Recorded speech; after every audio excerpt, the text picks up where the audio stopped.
Welcome to Legacy Academy on Lady Glene's YouTube channel. My name is Dr. Monique Lynch, your lecturer today on mental health.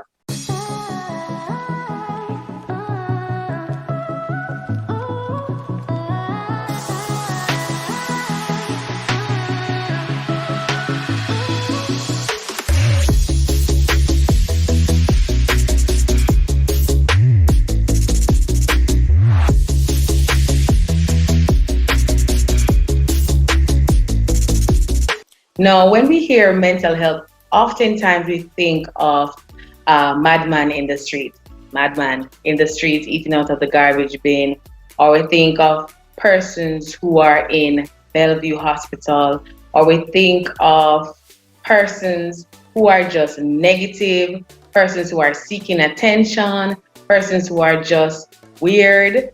And while that might be some of the signs and symptoms, that does not describe mental illness. And when we talk about mental health and mental illness, those two terms are increasingly being used as if they mean the same thing, but they do not.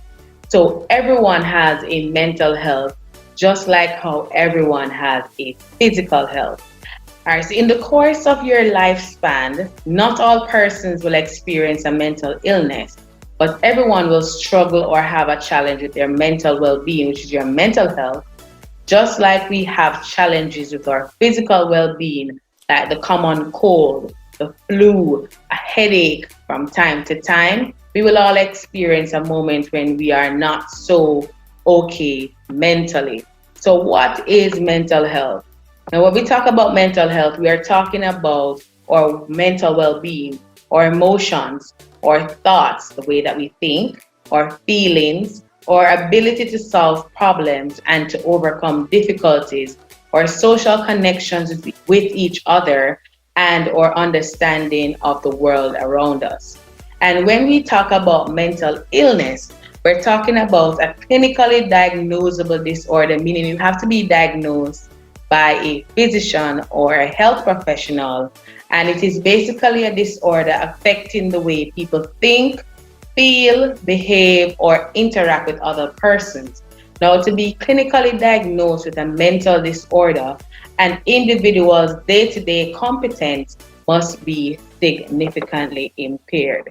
Now, what are some of the general signs and symptoms of a mental disorder? 1, feeling hopeless. 2, having consistently low energy. 3, using mood-altering substances, including alcohol, nicotine, which is basically in cigarettes, more frequently. Displaying negative emotion.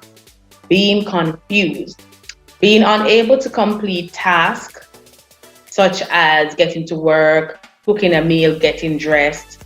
Having persistent thoughts or memories that reappear regularly, thinking of causing physical harm to themselves or others, hearing voices, or experiencing delusion.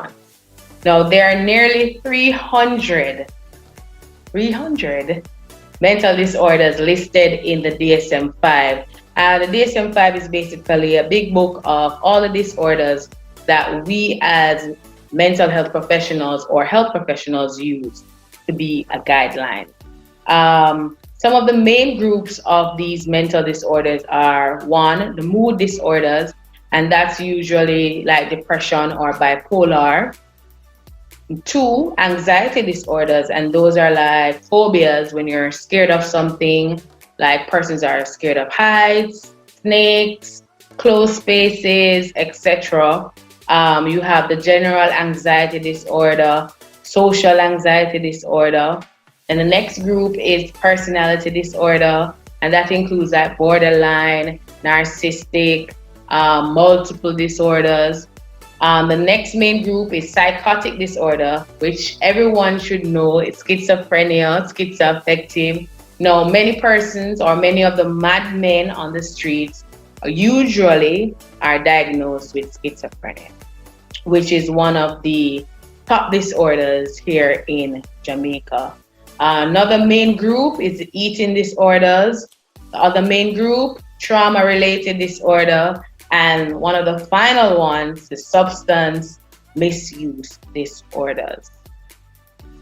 What are some of the myths in mental health or mental illness? And these are questions that I might have received over the years. And the number one question is, or the number one myth is, mental illnesses are not real illness. Now, the words we use to describe mental illnesses have changed greatly over time. What has not changed is the fact that mental illnesses are not the regular ups and downs of life. Mental illnesses create distress that don't go away on their own and are real health problems with effective treatment. When someone breaks their arm, we wouldn't expect them to just get over it, nor would we blame them if they needed a cast or a sling or something else to help in their daily life while they recover. Why do we do that with mental health or mental illnesses? All right, number two, mental illness is contagious. No, it is not. Number three, mental illnesses don't or will never affect me. Now, mental health issues and illnesses are actually very, very common. In 2018, suicide has been found to be the second leading cause of death among 15 to 29 years old in Jamaica. Hemmings in 2017 made a bold statement that at least 3 to 4 out of every 10 Jamaicans will have some form of psychiatric or mental disorder, and that within the next 10 to 15 years, mental illness in Jamaica is going to double or triple. There has also been a spike increase in murder-suicide rates in which the perpetrators exhibited serious mental health issues, and for some, they were diagnosed with mental illnesses before committing the crime. Yes. Number four, mental illnesses are just an excuse for poor behavior. While it is true that some people who experience mental illnesses may act in ways that are unexpected or seem strange to others, we need to remember that it is the illness and not the persons that is behind these behaviors. Trust me, no one chooses to experience a mental illness. People who experience a change in their behavior due to a mental illness may feel extremely embarrassed or extremely ashamed around others. And it's also true that people with a history of mental illness are like anyone else. They make poor choices. They do something unexpected for reasons unrelated to their symptoms. They're just like me and you. In fact, it could be me or you. All right, another myth, children don't experience mental health problems. Even very young children may show early signs of mental health concerns. These mental health problems are often clinically diagnosable and can be a product of the interaction of biological, psychological, or social factors. Half of all mental health disorders show signs before a person turns 14 years old, and 3/4 of mental health disorders begin before age 24. Another myth, bad parenting causes mental illness. No one factor can cause mental illness. Mental illnesses are complicated conditions that arise from a combination of genetics, biological and environmental and life experiences. Family members and loved ones do have a big role to play in support and recovery. People don't recover from mental illnesses. And I know that seems to be a popular non-fact going around because of how we see in Jamaica persons with mental illness, how they live and how they operate. And most times when people go to Bellevue, they never come back. But people can and do recover from mental illnesses. Today, there are many different kinds of treatments and service and support that can help. No one should expect to feel unwell forever. And the fact is, people who experience mental illnesses can and do lead productive and engaged lives. They work, they volunteer, they contribute their unique skills and abilities to their communities. And even when people experience mental illnesses that last for a long time, they can learn how to manage their symptoms so that they can get back to their goals. If someone continues to experience many challenges, it may be a sign that different approaches or supports are needed. And the final myth is that people who experience mental illnesses cannot work. Now, whether you realize it or not, workplaces are filled with people who experience mental illnesses, and most times they're undiagnosed. Now, mental illnesses doesn't mean that the person is no longer capable of working. However, some people benefit from changes at work to support their goals, but many people work with few supports from their employers. Now, most people who experience serious mental illnesses may want to work, but face systematic barriers to finding and keeping meaningful employment. And this may include their current treatment in terms of the side effects that might make them unable to keep a job. Now, mental illness can occur when the brain is not working well or is working in the wrong way. And as you would have seen, that the causes of mental illnesses are very complicated. However, when the brain is not working properly, one or more of its six functions will be disrupted. And what are these six functions? Thinking, how we think; perception, how we perceive our thoughts; emotions, how we feel; signaling, how we portray it to others; physical, and all of these play out in how we behave. The final one is our behavior. Now, how can we identify, what do we use to identify if someone's behavior might be more abnormal than normal? So there are 4 Ds of abnormality that assist in diagnosing a mental disorder. And they are: number 1, deviant. Does this person's behavior deviate from our societal norm? So societal norms are things that are accepted by the public or accepted by society. For example, we all know that when we are going outside of our house, we ought to put on clothes. That would be a societal norm. So if someone is going outside of their house and they are naked, that might be a sign of abnormal behavior. 2, dysfunction. The symptoms that this person is displaying, is it significant enough to interfere with their daily tasks? 3, distress. How is this person coping? And 4, danger. Is this individual a danger to self or a danger to others? The 4 Ds: deviance, dysfunction, distress, and danger are the 4 Ds that we use to assist in diagnosing a mental illness. Now, when we think about COVID and we think of mental health, the truth is that we have all been exposed to and or displaced by the effects of this crisis.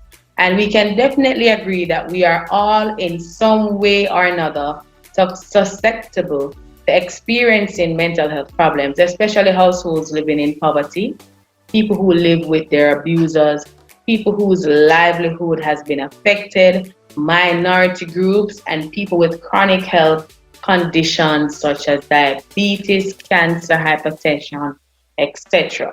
Now, these determinants interrelate with each other dynamically and can threaten an individual's mental health state. Now, what are some of the tools to thrive, especially during this pandemic? Number 1, get connected. This is where you build strong and positive relationship with your circle of either friends, loved ones, or a mixture. Persons that can provide you with needed support and acceptance in good and bad times. Establishing other important connections, whether by volunteering or joining a faith or spiritual community, is key to surviving and thriving. All right, number 2, Make every day meaningful. Do something that gives you a sense of accomplishment and purpose every day. Set realistic goals to help you look forward to the future with meaning. I feel like many of the time, just during this COVID period, a lot of persons have been facing, disappointments because they have these big goals and they didn't achieve them. I feel that sometimes we need to take these big goals, break them down into smaller goals, and then we try to achieve these smaller goals, and these smaller goals lead to a bigger goal. For example, you want to buy a car. First, you need to get a learner's. The second step is to do your driving exam.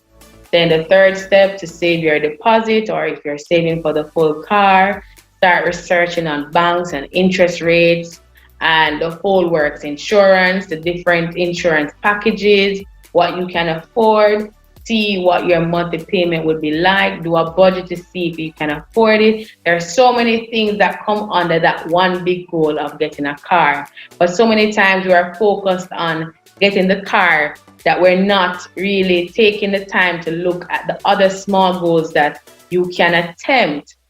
And these small goals will all lead to the bigger one. All right, number 3, learn from experience.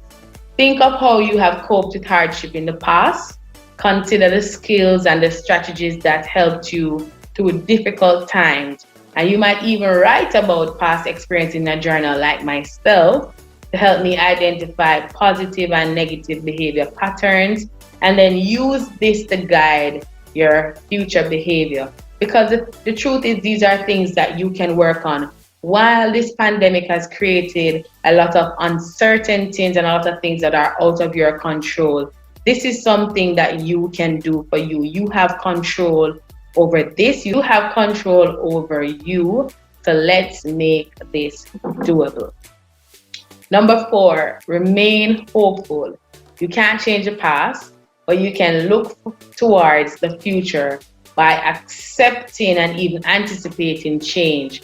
Makes it easier for us to adapt and view new challenges with less anxiety. Live in the now.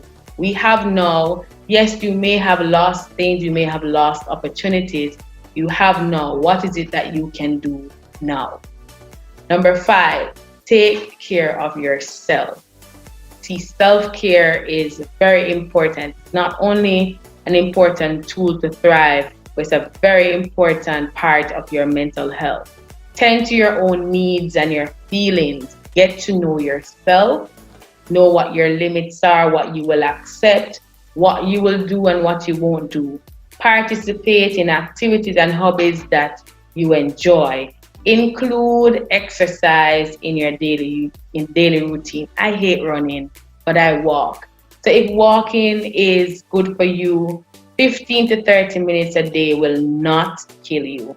Get plenty of sleep. I feel like a hypocrite, but at the end of the day, it's important to know your body and know what your body needs. Sleep more if you can. Eat a healthy diet. And I know this has been maybe a lot of persons struggle with this area because we tend to just want to go big. So we want to go on a diet and we go no rice, no flour, no sugar, no this, no this, no this. And it overwhelms you. You do it for a week or two and then you cave in. So for me, I would advise you, take things into smaller proportion. Try removing sugar first. You master that, you get that one done, then you move to the next thing. So create these smaller habits that leads to bigger habits or bigger life changes. Practice stress management and relaxation techniques such as meditation, deep breathing, prayer, worship, whatever works for you. Take care of yourself, because if you go, everything else goes. So you have to learn to put your self-care as a priority. Number 6, be proactive. Do not ignore your problems. We're never telling you to ignore your problems. Instead, figure out what needs to be done. Make a plan and take action. And although it can take time to recover from a major setback, a traumatic event, or a loss, know that your situation can improve if you work at it. Now, what are some of the supports or resources that are out there for persons if you're experiencing any mental health challenges? You have the Jamaica Mental Health Advocacy Network. You can look them up on Facebook and IG. They have a support group on first and third Saturdays on Zoom. You have the Think Mental Health JA support group. They meet every second and fourth Saturday on Google Meet. You have the Jamaican Psychological Society, non-profit organization. They also have a support group that meets on Sundays. You have Rise Life Management Services, Dope Empowerment, the Caribbean Institute of Mental Health and Substance Abuse, Bellevue Hospital support groups. I think they meet on first and third Saturdays as well.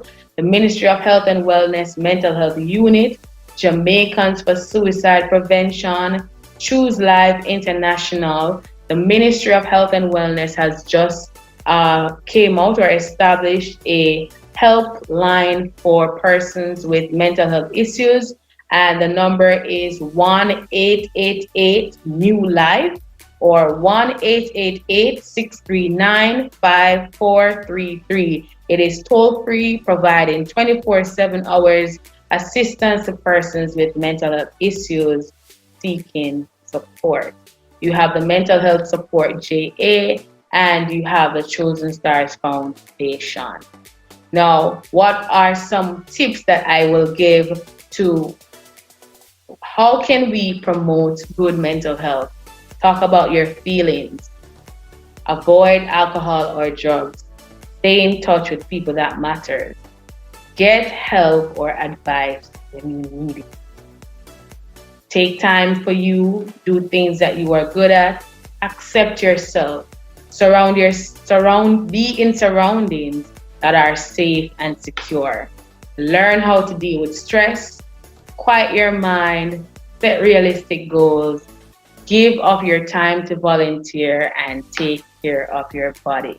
So thank you so much for joining today. If you have any questions on mental health or mental illness, I can be reached at chosenempress@gmail.com. You can send your questions. You can leave them in the comment section below. I'm sure my information will also be posted in the description box below. You can follow me on Chosen Empress on YouTube, Chosen Empress on IG. Thank you so much for joining. I hope you would have learned something today about mental health or mental illness. And remember, there is no real health without good mental health. Thank you.